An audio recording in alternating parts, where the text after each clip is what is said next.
मांगलिक बहू की पहली शादी। मम्मी, मैं कह रहा हूं ना, मैं सिया से ही शादी करूंगा, अन्यथा मैं जिंदगी भर कुंवारा रह जाऊंगा और यह मेरा अंतिम निर्णय है। अब इस विषय पर मैं आपसे आगे बहस नहीं करूंगा। तभी अभिनव की मम्मी रमा जी ने कहा, बेटा तू समझता क्यों नहीं है? हमने तेरे सामने सिया की जन्म कुंडली पंडित जी को दिखाई थी ना, और उन्होंने सिया की कुंडली में मांगलिक दोष बताया है। अब तू बता, सब कुछ पता होते हुए हम तेरी शादी एक मांगलिक लड़की से कैसे कर दे? तू जानता नहीं कि मांगलिक दोष वाले की जीवन साथी की मौत जल्दी हो जाया करती है एल। इसलिए तुझे मैं समझा रही हूं, तू भूल जा सिया को एल। रमा जी ने अभिनव को बहुत समझाया, पर अभिनव का कहना था कि जब मैंने सिया से प्यार किया था, तब मैंने उसके साथ प्यार करते हुए जन्म कुंडली का मिलान नहीं किया था, ना ही मैं इन मिलानों को मानता हूं हेल।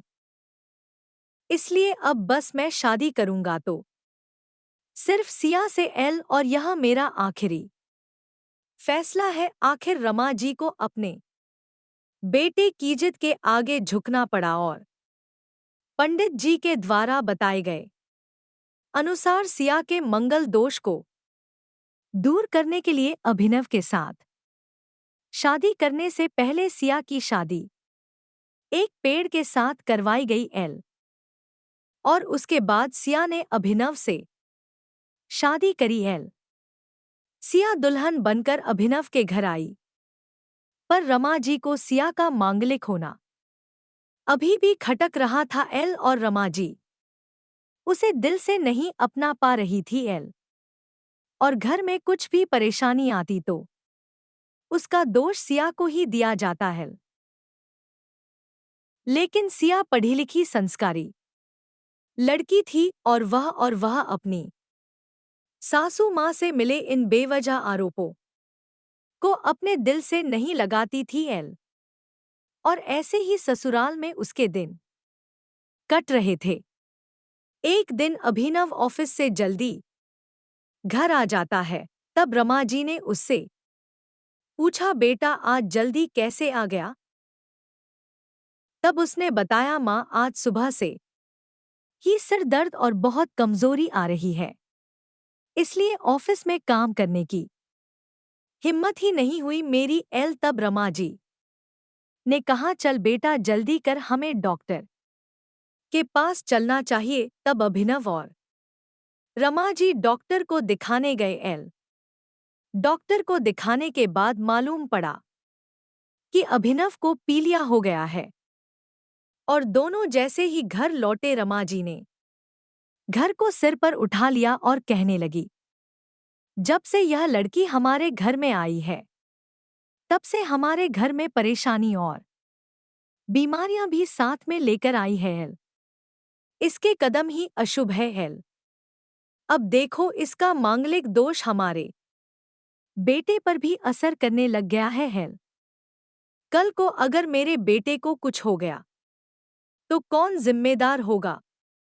तभी सिया न कहा, मम्मी जी प्लीज, और कितना नीचा दिखाएगी मुझे एल। आज तक मैं चुप रही, क्योंकि पापा ने यही सिखाया था कि बड़ों के आगे ससुराल में जवाब मत देना। पर आज तो आपने हद ही कर दी है। अगर मैं आज नहीं बोली तो जिंदगी भर खुद को माफ नहीं कर पाऊंगी एल। मम्मी जी, अगर आप पंडित जी पर भरोसा नहीं करती थी तो उनके कहे अनुसार आपने सारी मांगलिक दोष निवारण की विधि क्यों करवाई? क्यों पहले आपने मेरी पेड़ से शादी करवाई? दोष मेरा मांगलिक होना नहीं है, बल्कि दोष तो मेरा आपकी बहू होना है, क्योंकि घर में जाने अनजाने में कुछ भी परेशानी आती है, उसको आप मुझसे जोड़ देखती हैं। और जब कोई सास अपनी बहू से सिर्फ नफरत कर रही होती है तब यह बहु दोष बेटे बहू को नहीं पूरे परिवार को परेशानी में डाल देता है और इस बहु दोष से मुक्ति भी सिर्फ सास ही दिलवा सकती है। बहू को अपनी बहू माने, उसे दिल से अपनाए, उसे भी सम्मान दे और यह महसूस कराए कि वह भी इस परिवार का सदस्य है। नहीं तो बहु दोष मांगलिक दोष से भी ज्यादा पीड़ादायक हो जाता है। सिया की कही हुई बातें रमा जी के दिल को झकझोर रही थी और उन्हें मन ही मन पश्चाताप भी हो रहा था। उस समय उन्होंने सिया को कुछ नहीं कहा। थोड़े दिन बाद अभिनव बिल्कुल ठीक हो गया और ऑफिस जाने लगा और 1 महीने बाद अभिनव की सैलरी भी बढ़ गई। तब उसने घर आकर इसका श्रेय सिया को दिया। तो रमा जी बोली, हाँ सही है बेटा, तू तो सारा श्रेय बहू को ही देगा। तेरी माँ का आशीर्वाद भी तो तेरी प्रगति के पीछे रहता है तेरे साथ। तू तो मुझे श्रेय देना भूल ही गया। तब अभिनव ने कहा, माँ इस बार सिया का मांगलिक दोष मुझ पर और नहीं मेरी तरक्की पर नहीं लगा। और माँ, जब हम बुरी परेशानियों का श्रेय सिया को देते हैं तो अच्छे कामों का श्रेय भी तो सिया को ही देना चाहिए।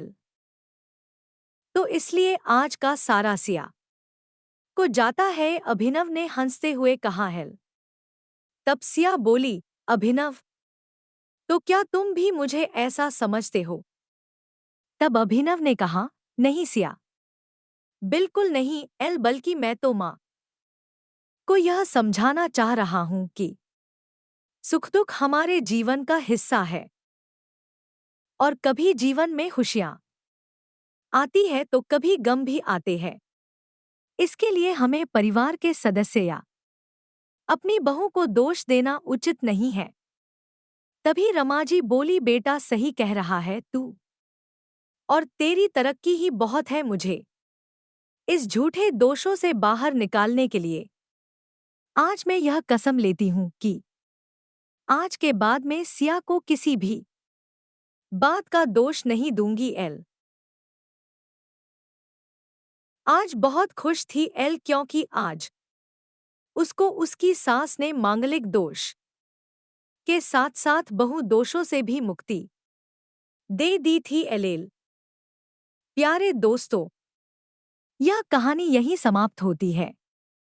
अगर आपको हमारी ये कहानी पसंद आई हो तो हमारे वीडियो को लाइक, शेयर और चैनल को सब्सक्राइब जरूर कर लें। मिलता है और आप तक ऐसी ही कहानियां सबसे पहले पहुंचती रहेगी। प्यारे दोस्तों, नमस्कार।